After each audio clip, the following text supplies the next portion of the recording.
It's hard to beat the American South in springtime. Every tree and shrub seems to be in bloom. But all that beauty comes at a heavy price. Because of its climate and vegetation, Tennessee is routinely listed as one of the worst places in the country to live if you suffer from seasonal allergies. Deep breath. Bruce Lyon is a physical trainer and in great shape, but when spring rolls around each year, he feels all his strength and energy melt away. This is the saddest thing. On the most beautiful days, especially when the spring starts around and you're ready to get out and do something, then I'm so tired I didn't even feel like getting out and doing anything. It's like, well, I think I'm going to go in home and sleep. It's hard to believe something as small as a grain of pollen could cause such misery, but in vast numbers, the effect can be overwhelming. Allergist Bruce Wolf says this year has been especially bad. I mean, we don't even need a calendar for a certain segment of our patient population. We know when allergy season begins for them and how it affects them. But this year, many of our patients were calling 2 or 3 weeks earlier. Dr. Wolf says global warming may be the culprit. Increased temperature to a certain degree and also increased CO2, or so-called greenhouse effect.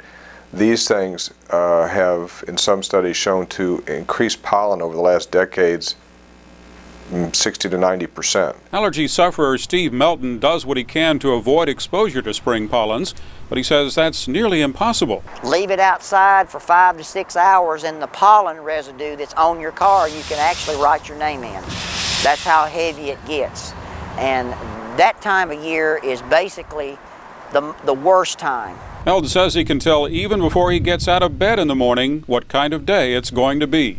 The runny nose, the watery eyes, and the sneezing. That's the 1, 2, 3 symptoms that tell me every day, well, it's going to be tough outside today. Allergies can't be cured, but the symptoms can be treated.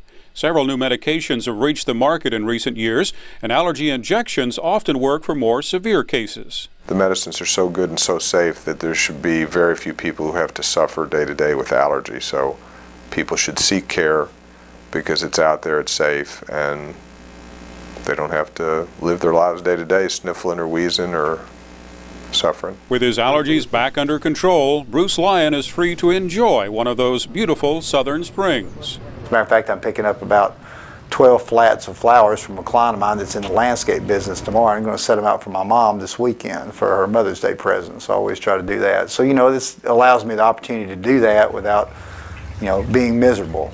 For VOA News, Mike Osborne, Murfreesboro, Tennessee.